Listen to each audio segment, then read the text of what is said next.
nous allons passer sur la formation. Voilà, nous allons continuer notre formation dans quelques jours. Je vous dis bonjour. Ici, c'est Hervé Maïma du cabinet Contalia Consulting. Nous allons poursuivre notre formation sur l'élaboration des tableaux de bord à partir de Excel. Alors, ce tableau de bord sera un tableau de bord commercial très intelligent. Nous avons déjà commencé sur le tutoriel précédent à construire un tableau de bord qui va avoir un menu accueil, les graphiques, et ici, nous allons avoir aussi, voilà, les graphiques, nous allons avoir ici une partie source de données, un endroit statistique, ainsi de suite. Voilà, nous avons ici nos données. Alors, nous avons vu qu'on pouvait permettre aux utilisateurs, donc nos collègues de service, de mieux utiliser, de mieux exploiter les données. Ça veut dire qu'il faut qu'on mette ici, par exemple, les filtres. Il y avait plusieurs possibilités. Ici, nous allons dans l'onglet source ici. On peut mettre ici, on peut cliquer ici à gauche. On vient sur affichage. Je viens sur affichage ici. Je viens simplement ici sur, voilà, figer les volets. Et qu'est-ce que ça me donne? Ça me permet que, bon, voilà, je peux défiler mon tableau du bas vers le haut. Et, OK, ça fonctionne. Bon, il y a une autre manière de faire. Je peux venir ici sur affichage. OK, toujours sur affichage, je vais libérer d'abord les volets. Je vais mettre ici dans une colonne BD. Et à partir du moment où je suis sur la colonne BD, je vais mettre encore figer mes volets. Qu'est-ce qui se passe? Il fait que, ceci étant que j'ai toujours cette fonctionnalité qui me permet de partir du bas vers le haut, mais aussi de partir de la gauche, en fait, voilà, de faire défiler mon tableau aussi de la droite vers la gauche, sans pourtant que ça puisse modifier la colonne A et la ligne 1. Donc, voilà. Mais tout est-il qu'il va y avoir un peu de soucis. Bon, voilà. Voici si la base, elle est tellement grande, c'est difficile d'analyser produit par produit, ainsi de suite, les différents articles, les différents clients et de croiser ces données, ces informations. Voilà. Mais ce n'est pas trop ludique. Moi, ce que je vais faire, c'est donc que je vais décocher. Et plutôt, je vais venir sur affichage, plutôt perdre. Ce n'est pas ce que je voulais faire. C'est pas ce que je voulais faire. Non, c'est pas ça. Je vais enlever, en fait, je l'ai zoomé. Voilà, j'ai remis. Donc, ce que je voulais, c'est de revenir ici sur fichier, libérer les volets. Alors, l'autre manière de procéder afin de permettre à mes collègues de mieux exploiter, filtrer mes informations, c'est venir sur filtre ici. Je viens sur accueil. Je vais choisir un onglet ici, filtre. Je peux filtrer. Alors, je peux pouvoir ici filtrer. C'est ce qui est la partie, c'est la façon la plus basique que généralement nous on utilise, hein, les utilisateurs les amateurs sur Excel utilisent pour pouvoir exploiter les tableaux. On met le filtre après, bon, on se dit tiens, je peux ici filtrer mes données, ça marche, c'est bon, mais c'est pas suffisant. Alors qu'est-ce que je remarque ici du côté des dates de commande, dates de paiement, ce sont des noms. En fait, ici, les Excel a pris en compte, il a transformé ces données en termes de nombres. Pour transformer ça afin que je puisse avoir la date, j'ai juste à sélectionner la colonne et venir ici sur standard. Je cherche la date courte. Je mets ça, je convertis ça en date courte. Tiens, c'est bon, c'est arrivé, j'ai des dates courtes, mes colonnes sont OK, ça marche. Bon, par contre, les filtres ici, ça ne me paraît pas propre. Je vais enlever les filtres ici. Je peux présenter les filtres d'une autre manière, c'est de transformer ceci en tableau directement. Donc, je vais enlever. Je vais enlever plutôt, voilà, je vais enlever les filtres. Voilà, j'ai enlevé les filtres. Alors, pour transformer en tableau, nous avons vu dans le procédure tutoriel simplement, il fallait venir simplement ici, à partir d'ici, mettre sous la forme d'un tableau. Je choisis le modèle de tableau que je veux. OK, je prends par exemple ce modèle-ci. Une fois que j'ai mis, je dois vérifier qu'ici est coché, mon tableau comporte des en-têtes. Ça veut dire que je dis à Excel que la première ligne, ce sont les en-têtes de mon tableau. Je mets OK. Automatiquement, il va donner la forme à mon tableau et donner à ça un nom. Il me dit tableau 1. Mais par contre, moi, je vais mettre ici le tableau de vente. OK, je mets ici tableau de vente.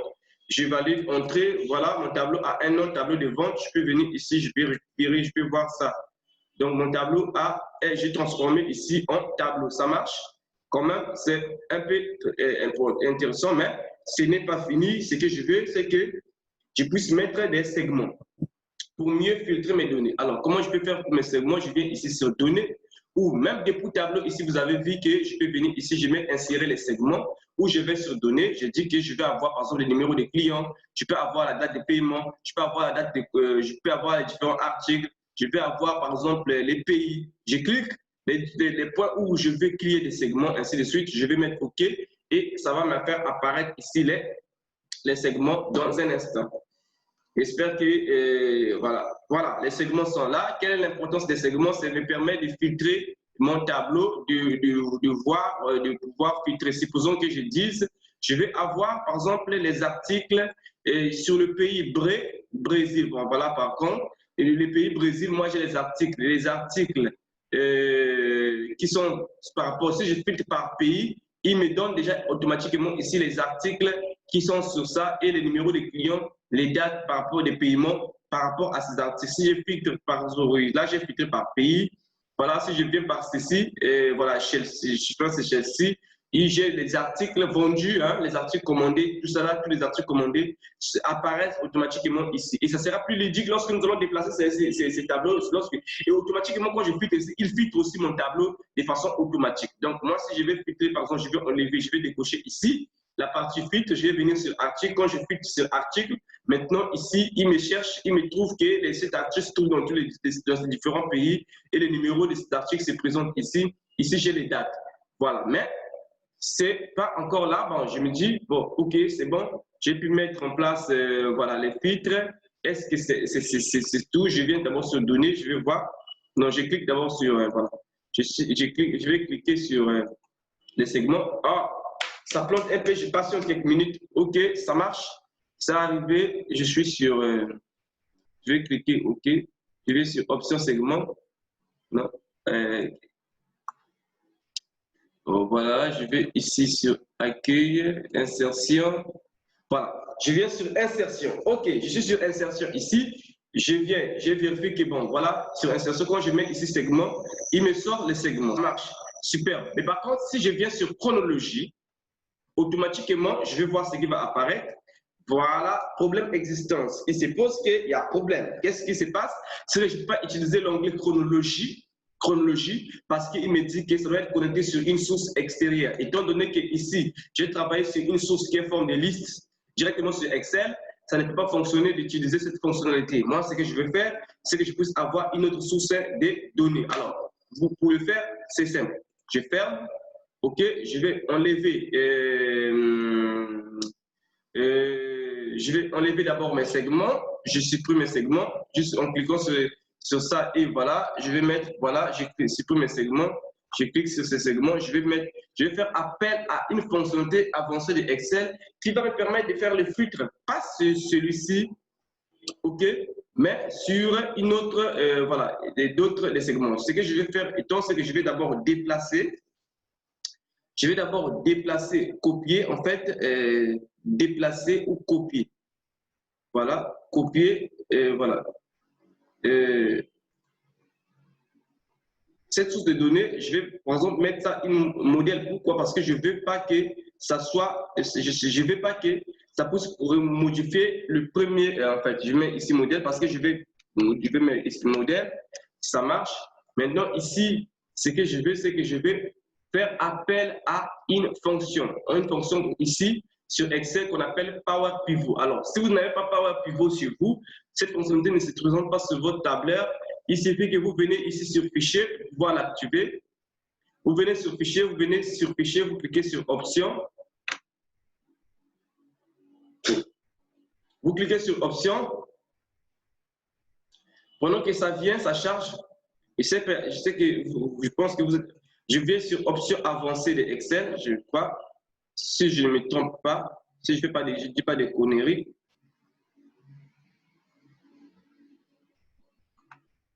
Fonction avancée, centre.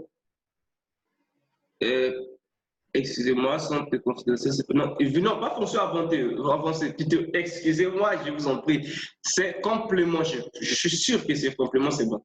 Complément. Alors, il y a tellement trop de fonctions sur Excel, à un moment donné, on a l'impression de se tromper. On va tomber sur complément.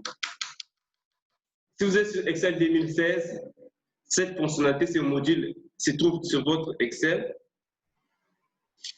OK, ça passe.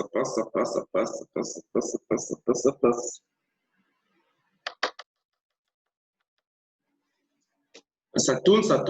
On va patienter un peu.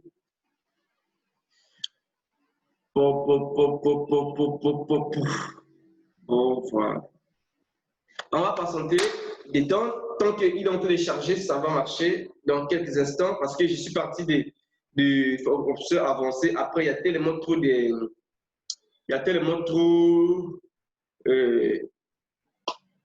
des informations et puis bon, ça fait que ça l'embête un peu. Ça devient lourd, mon fichier, ça devient lourd. Ça va marcher dans quelques instants. Ça va vite là. Charge vite là. Oh là là. Qu'est-ce que c'est que ça? Tu veux pas que je puisse avancer ou quoi? Je vais prendre encore d'abord un peu d'eau pendant qu'il est en train de charger.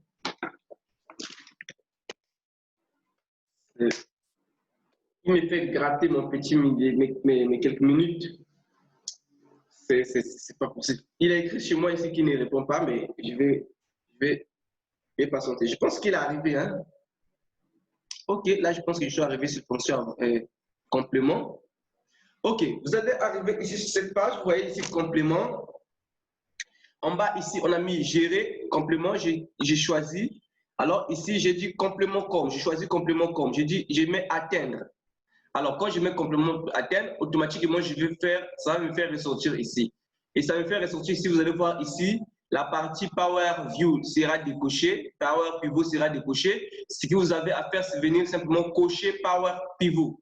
Quand vous avez coché OK, vous cliquez OK, Power Pivot va apparaître ici sur le ruban de votre tableur Excel. Et quand Power Pivot vient ici, je viens ici gérer, voilà.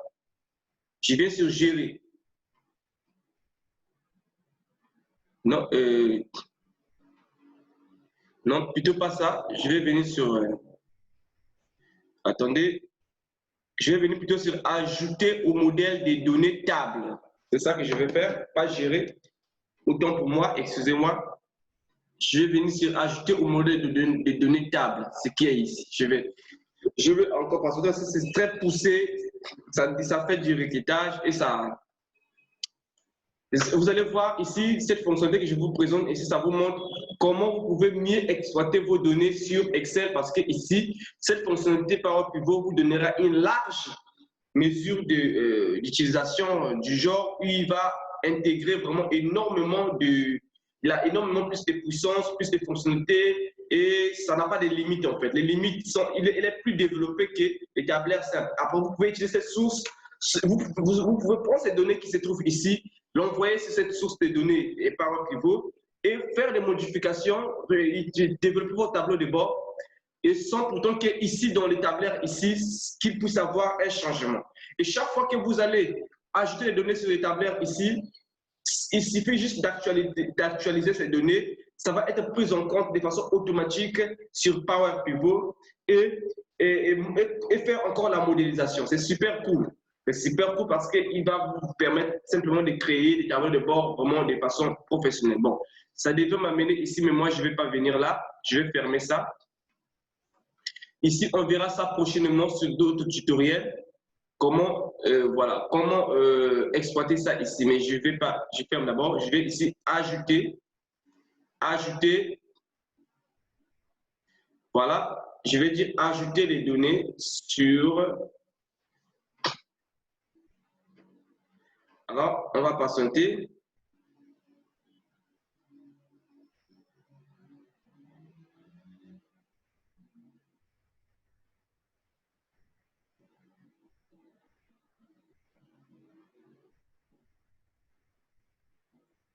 OK.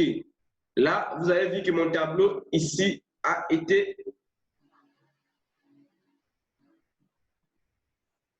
ajouté. Vous voyez, mon tableau est venu ici. Donc, j'ai créé une nouvelle source ici. Vous avez vu, c'est super cool. Ce que je vais faire, je vais fermer. Super, je vais fermer. J'ai fermé, ça marche. Maintenant, ce que je vais faire ici, c'est que je vais, voilà, je vais maintenant ici, à partir d'ici, créer, je suis sur le modèle ici, je vais créer mes segments. Je viens ici, comme j'avais fait avant, en fait, je vais ici, segment. Je vais créer mes segments comme j'avais prévu. Hein. Je vais créer mes segments. Je vais mettre par exemple numéro des clients, date des commandes, et numéro de commande, article.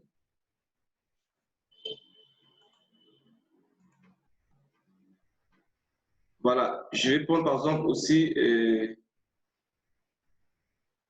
prix par pièce. Je peux faire ça comme ça. OK. Là, j'ai récupéré encore les segments.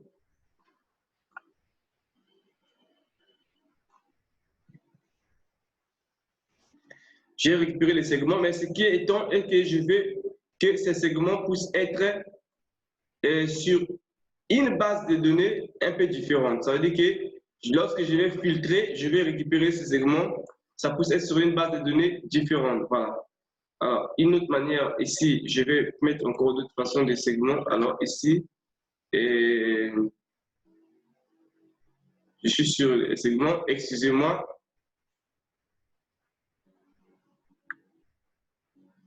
OK, je suis sur ici. Voilà, je sélectionne mes segments, je vais sur Options.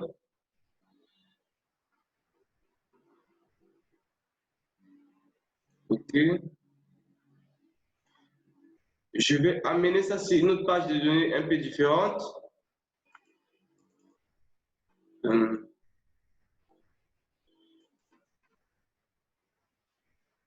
temps pour moi, je vérifie juste quelque chose, je fais juste une petite vérification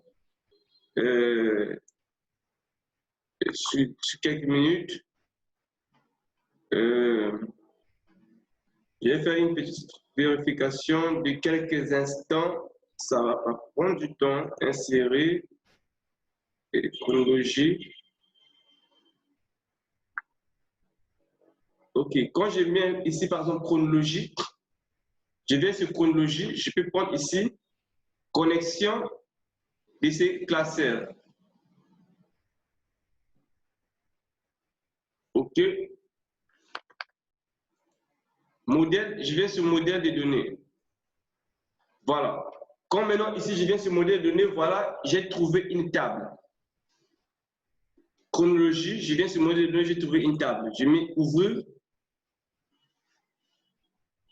Voilà, ici, la table est venue chronologique. Je vais mettre par exemple ici, OK. Ça veut dire que cette table, il a pu se connecter par rapport à ce que j'ai mis sur Power Pivot. Donc, ici, j'ai une source de données qui me permet de gérer, j'ai cette date de commande, ainsi de suite. Bon, après, il y avait deux tables que j'avais mis. Si je mets là, par exemple, je mets texte OK.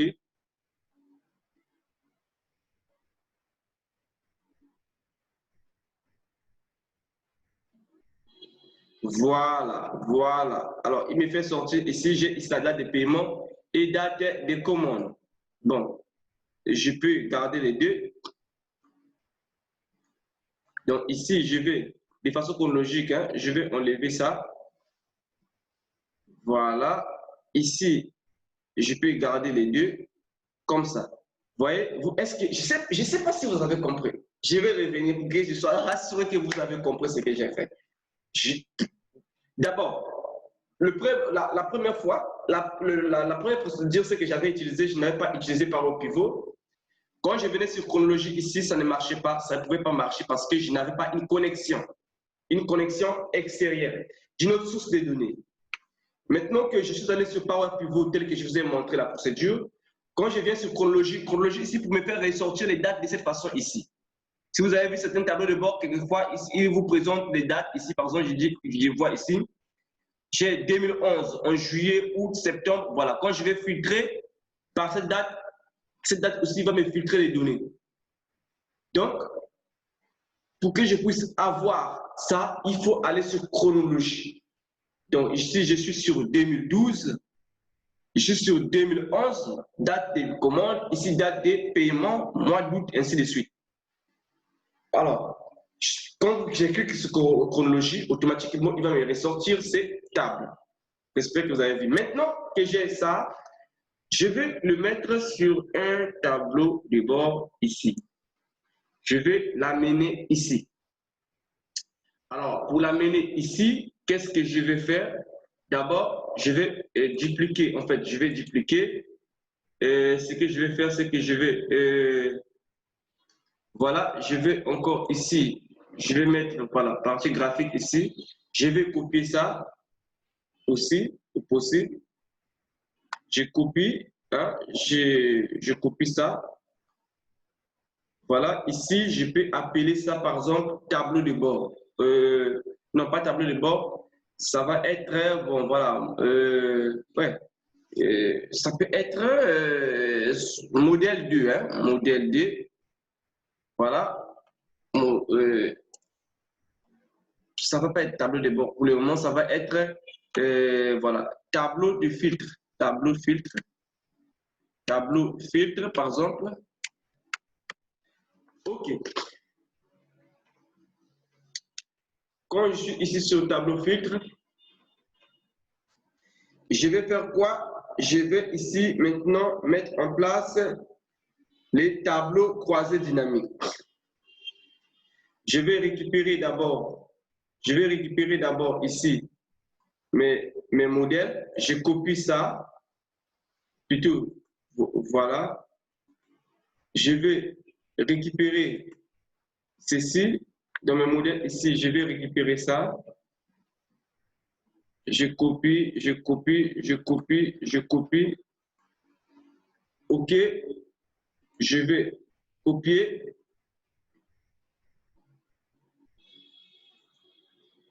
Je viens ici sur tableau filtre. Je viens coller. Je viens sur accueil. Je viens ici coller. Super cool. Voilà, j'ai ramené mes filtres ici. Après, je peux les déplacer chacun des filtres. Après, je peux mettre la couleur que je veux pour que ça puisse être vraiment se présenter superbement, vraiment de façon très propre, comme étant vraiment un vrai tableau de bord. Non, mais c'est pas bon parce que j'avais déjà mis. Bon, ça reste comme ça.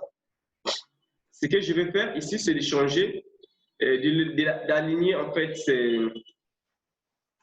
de l'aligner en fait. Je viens sur outils ici. Je vais venir l'aligner. Alors, qu'est-ce que je fais? Non, option segment. Voilà, je viens sur aligner. Je viens sur aligner, pas tout en haut. Voilà, ensuite, je vais les mettre,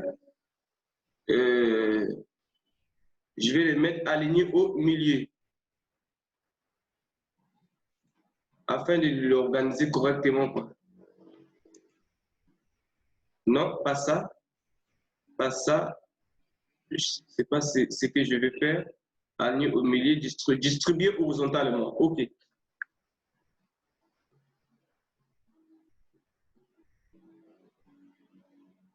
Je dois distribuer horizontal.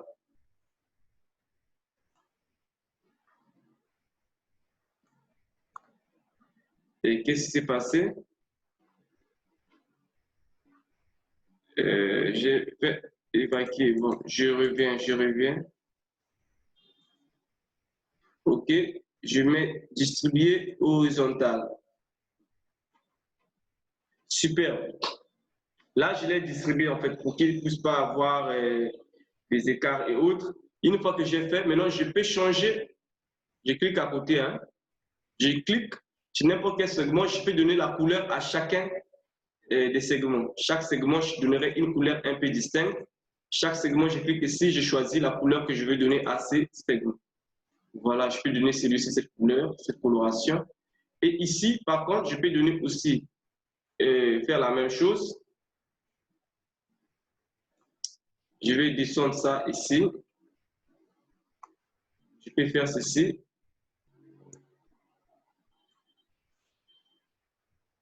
Voilà, je clique. Je vais tirer. Ou je vais laisser ça comme ça, parce que ça s'arrête ici au mois de janvier. Je laisse comme ceci. Ensuite, je vais prendre ça. Je vais ramener là. Super. J'ai ici, OK. Voilà, date de commande, date de paiement. Après ça aussi, je peux changer la couleur que je veux. Voilà, je peux changer la couleur que je veux. Je peux donner à ça cette coloration. OK. Ici, je peux donner à ça cette couleur. Je vais être rassuré que c'est la bonne couleur que je veux ou je peux faire ça. Super.